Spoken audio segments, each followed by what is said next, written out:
47 ನಿಮಿಷ ಚರ್ಚೆ ಆಯಿತು. ನನ್ನ ಮೂಲ ಪ್ರಶ್ನೆಗೆ ಯಾರೂ ಉತ್ತರ ಕೊಡ್ತಿಲ್ಲ. ಪ್ರಶಾಂತ್, ಕರ್ನಾಟಕದ ಕಾಂಗ್ರೆಸ್ ಕೇಳಿದ್ರು ಒಂದು ಎನರ್ಜೈಸ್ ಅಂತೂ ಆಗುತ್ತೆ.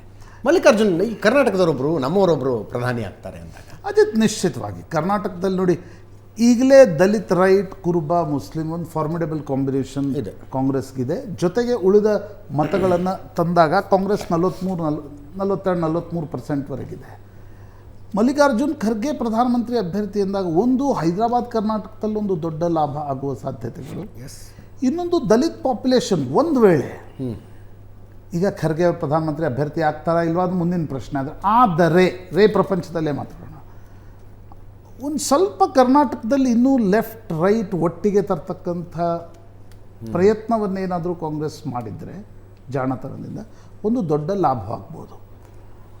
ಒಂದು ಮೈನಸ್ ಕೂಡ ಇದೆ ಈಗಲೇ, ಅಂದರೆ ದಲಿತ ಪ್ರಧಾನಮಂತ್ರಿ ಅಭ್ಯರ್ಥಿ ಅಂದಾಗ ಈಗೇನು ಲಿಂಗಾಯತ ಮತ್ತು ಒಕ್ಕಲಿಗ ಮತಗಳಿವೆ, ಉಳಿದ OBC ಮತಗಳಿವೆ, ಅವುಗಳು ಕೌಂಟ್ರ್ ಪೊಲರೈಸೇಷನ್ ಕೂಡ ಆಗ್ಬೋದು. You cannot deny it. ಅಲ್ಲ, ಅದು ನನಗೆ ಬೇರೆ ರಾಜ್ಯಗಳಲ್ಲಾಗ್ಬೋದು, ಕರ್ನಾಟಕದಲ್ಲೂ ಆಗುತ್ತೆ. ಕರ್ನಾಟಕದಲ್ಲೂ ಸಾಧ್ಯ ಇದೆ. ಹಾಗಿದ್ರೆ ಮಲ್ಲಿಕಾರ್ಜುನ್ ಖರ್ಗೆ 2008ರಲ್ಲಿ ರಾಜ್ಯಾಧ್ಯಕ್ಷರಾದಾಗ ಒಂದು ದೊಡ್ಡ, ಇವತ್ತು DK ಶಿವಕುಮಾರ್ ಹೆಸರಿಗೆ ಹೆಂಗೆ ಒಕ್ಕಲಿಗರು ಮತ್ತು ಲಿಂಗಾಯತರು ಒಟ್ಟಿಗೆ ಬಂದರು, ಹಾಗೆ ಖರ್ಗೆ ಅವ್ರ ಹೆಸರಿದ್ದಾಗ ಯಾಕೆ ಬರಲಿಲ್ಲ? ಸಿದ್ದರಾಮಯ್ಯ ಹೆಸರಿದ್ದಾಗ ಯಾಕೆ ಬರಲಿಲ್ಲ? ಈ ಜಾತಿ ರಾಜಕಾರಣ ಒಂದು ಕಡೆ ಲಾಭ ಆದರೆ ಇನ್ನೊಂದು ಕಡೆ ಅದರ ಕೌಂಟರ್ ಪೊಲರೈಸೇಷನ್ ನಿಶ್ಚಿತವಾಗಿ ಆಗುತ್ತೆ.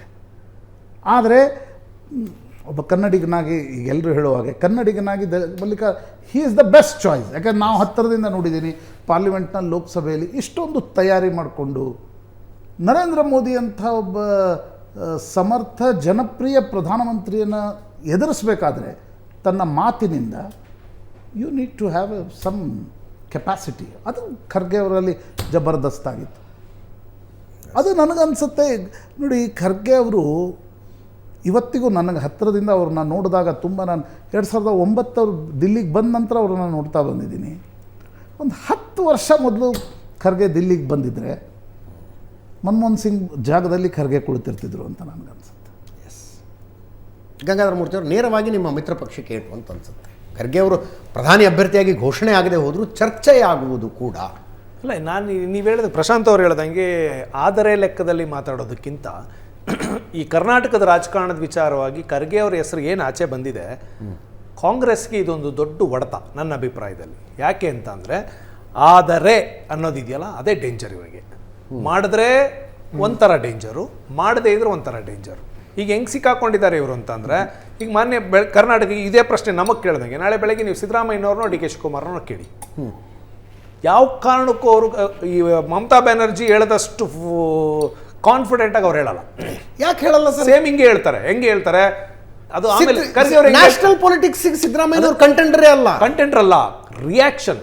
ಕರ್ನಾಟಕದಿಂದ ಒಬ್ಬರು, ಈಗ ನನಗೆ ಕೇಳಿದ್ರಿ ನೀವು ಖರ್ಗೆ ಅವರಾದ್ರೆ ಕರ್ನಾಟಕದಿಂದ ಒಬ್ಬ ಕನ್ನಡಿಗ ಇನ್ನೊಂದ್ಸಲ ಆಗ್ತಾನೆ ನಮಗೆ ಖುಷಿ ಅಂತ ಅಂದೆ. ನಾನು ಹೇಳಿದಷ್ಟು ಖುಷಿಯಾಗಿ ಸಿದ್ದರಾಮಯ್ಯನವರಾಗಲಿ, ಸೂರಜ್ ಹೆಗಡೆ ಅವರಾಗಲಿ ಅಥವಾ DK ಶಿವಕುಮಾರ್ ಆಗಲಿ ಹೇಳಲಿಕ್ಕೆ ಆಗಲ್ಲ. ಅಲ್ಲ, ಈವನ್ ರಾಹುಲ್ ಗಾಂಧಿ ಅವ್ರ ಸ್ಟೇಟ್ಮೆಂಟ್ ಮಾಡಿಬಿಟ್ಟಿದ್ರೆ, ಈ ಖರ್ಗೆ ಅವ್ರು ಮಾಡಿದ ಸ್ಟೇಟ್ಮೆಂಟ್ನ ರಾಹುಲ್ ಗಾಂಧಿ ಅವ್ರು ಮಾಡಿಬಿಟ್ಟಿದ್ರೆ ಇವರೆಲ್ಲರೂ ಮಾಡಿರೋರು. ಆದರೆ ಖರ್ಗೆ ಅವ್ರು ಮಾತ್ರ ಮಾಡಿ ರಾಹುಲ್ ಗಾಂಧಿ ಅವರು ಅವರಿಬ್ರು ಮಾಡದೇ ಇರೋದ್ರಿಂದ ಇವ್ಯಾರು ರಿಯಾಕ್ಟ್ ಮಾಡಲ್ಲ. ಯಾಕೆಂದ್ರೆ ಪವರ್ ಸೆಂಟ್ರು ಪವರ್ ಇರೋದು, ಎಲ್ಲ ಪವರ್ ಇರೋದು ಇನ್ಕ್ಲೂಡಿಂಗ್ ಖರ್ಗೆ ಅವ್ರನ್ನ ಮಾಡಬೇಕಾ ಇಳಿಸ್ಬೇಕಂತ ಪವರ್ ಇರೋದು ಅವರಿಬ್ರು ಕೈಲಿ, ಸೋನಿಯಾ ಗಾಂಧಿ, ರಾಹುಲ್ ಗಾಂಧಿ ಕೈಲಿ. ನೀವು ನಿತೀಶ್ ಮತ್ತು ಲಾಲು ಶರದ್ ಪವಾರ್ ಒಪ್ಪದೆ ನೀವು ಏಕಾಏಕಿ ಖರ್ಗೆ ಅವರ ಮಮತಾ ಬ್ಯಾನರ್ಜಿ ಒಂದು ಸಭೆಯಲ್ಲಿ ಪ್ರಧಾನಮಂತ್ರಿ ಅಭ್ಯರ್ಥಿ ಅಂತ ಮಾಡಿಬಿಟ್ರೆ ನೀವು ಅನೇಕ ಮಿತ್ರರನ್ನ ಕಳ್ಕೊಳ್ಬೇಕಾಗುತ್ತೆ. ಲಾಲು ಪಾಪ ಮಗನನ್ನ ಮುಖ್ಯಮಂತ್ರಿ ಮಾಡಬೇಕು ಅಂತ ಹೌದಲ್ವಾ?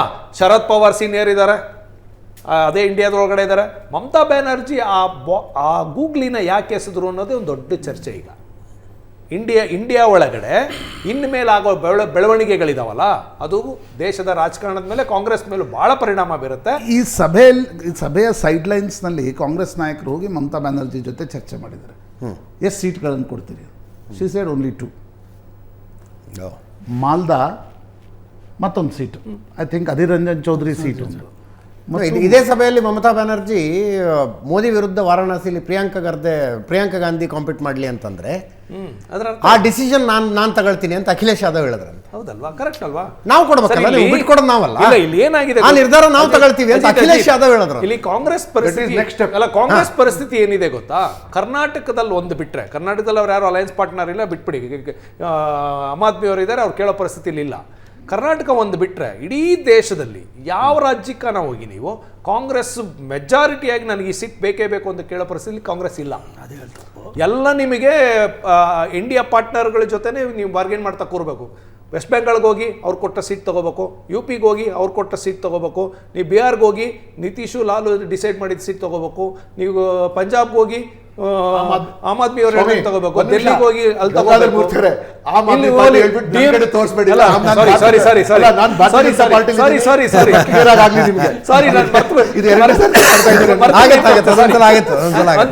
ಆಮೇಲೆ ತಮಿಳ್ನಾಡಿಗೆ ಹೋಗಿ DMK ಪರ್ಮಿಷನ್ ತಗೋಬೇಕು ಇವರು. ಎಲ್ಲಿ ನಿಮಗೆ ತೆಲಂಗಾಣದಲ್ಲಿ ಇವ್ರಿಗೆ ಪಾರ್ಟ್ನರ್ ಇಲ್ಲ, ಇವ್ರು ಗೆದ್ದಿದ್ದಾರೆ. ಕರ್ನಾಟಕದಲ್ಲಿ ಪಾರ್ಟ್ನರ್ ಇಲ್ಲ. ಇಲ್ಲಿ ಬೇಕಾದ್ರೆ 28ಕ್ಕೆ 28 ಬೇಕು. ಕೇಜ್ರಿವಾಲ್ ಅವ್ರು ಒಂದು ಸೀಟ್ ಕೇಳಿದ್ರು ಇವ್ರು ಕೊಡಲ್ಲ ಅಂತ ಪರಿಸ್ಥಿತಿ ಇಲ್ಲಿದೆ. ಇದೇ ರೀತಿ ಅವ್ರಿಗೂ ಅಲ್ಲಿ ಇದೆಯಲ್ಲ. ಪಂಜಾಬಲ್ಲಿ ನಾವು ಕ್ಲಿಯರ್ ಇದ್ದೀವ್ರಿ, ನಾನೇ ಕೊಡ್ಬೇಕು ಅಂತಾರೆ. ಮಮತಾ ಬ್ಯಾನರ್ಜಿ 2 ಸೀಟ್ ಅಷ್ಟೇ ಕೊಡೋದು ಅಂತಂದ್ರೆ ಅಲ್ಲ, ಇಲ್ಲೂ ಸಿದ್ದರಾಮಯ್ಯ DK ಶಿವಕುಮಾರ್ ಕೇಳಬೇಕು, ಅಲ್ಲಿ ರೇವಂತ್ ರೆಡ್ಡಿ ಅವರನ್ನು ಕೇಳಬೇಕು. ಹೌದಲ್ವಾ? ಸ್ಥಿತಿಯೂ ಇದೆ. ಈಗ ಹಾಲಿ ಪಂಜಾಬ್ ಅದನ್ನೇ ಹೇಳಿದ್ದು. ಈಗ ಹಾಲಿ ಪಂಜಾಬಲ್ಲಿ ಎಷ್ಟು ಗೆದ್ದಿದ್ವಿ ನಾವು? ಹಾಗಾಗಿ ಒಂದು ಬಿಡ್ತೀವ್ರೆ. ನೀವು ಹೇಳ್ತಿರೋದು ನೋಡಿ, ದಯವಿಟ್ಟು ಇದನ್ನ ಅವ್ರನ್ನ ಖರ್ಗೆ ಅವ್ರನ್ನ ನಾನು ಖರ್ಗೆ ಪದೇ ಖರ್ಗೆ ಅವ್ರನ್ನ ಯಾರಾದ್ರೂ ಅವಮಾನ ಮಾಡ್ತಿದ್ರೆ ಈ ಕರ್ನಾಟಕದಿಂದ ಕಳೆದ 20 ವರ್ಷದಲ್ಲಿ ಅತಿ ಹೆಚ್ಚು ಅವಮಾನ ಮಾಡೋದು ಯಾರಾದ್ರೆ ಕಾಂಗ್ರೆಸ್ ಅವರು, ನಾವಲ್ಲ. ಸುಮ್ಮನೆ ನೋಡಿ ಸರ್, ಅವ್ರನ್ನ ಮುಖ್ಯಮಂತ್ರಿ ಮಾಡ್ತೀನಿ ಅಂತ ಹೇಳಿ ಮುಖ್ಯಮಂತ್ರಿ ಮಾಡ್ತೀನಿ ಅಂತ ಹೇಳಿ ಮೂಗಕ್ಕೆ ತುಪ್ಪ ಸವರಿ ಕಳಿಸಿದ್ರಿ. ಪರಮೇಶ್ವರ್ ಅವ್ರಿಗೆ ಮೂಗಕ್ಕೆ ತುಪ್ಪ ಸವರಿ ಅವ್ರ ಸೈಡ್ ಕಳಿಸಿದ್ರಿ. ಇನ್ನೆಷ್ಟು ಜನ ದಲಿತ ನಾಯಕರು ಕಳಿಸ್ತೀರಿ ನೀವು? ಒಂದು ಇದನ್ನು ಜಾತಿಗೆ ಸೀಮಿತ ಮಾಡಬೇಡಿ, ಯಾರನ್ನ ಖರ್ಗೆ ಅವ್ರನ್ನ. ಎರಡನೇದು ಅವ್ರದ್ದೇ ಆದಂಥ ಅನುಭವ ಇದೆ.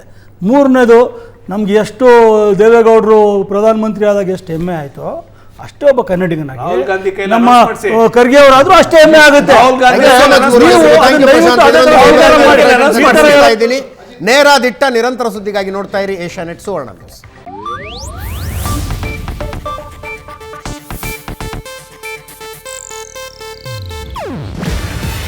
ಇದು ಏಷ್ಯಾನೆಟ್ ನ್ಯೂಸ್ ನೆಟ್ವರ್ಕ್ ಪ್ರಸ್ತುತಿ.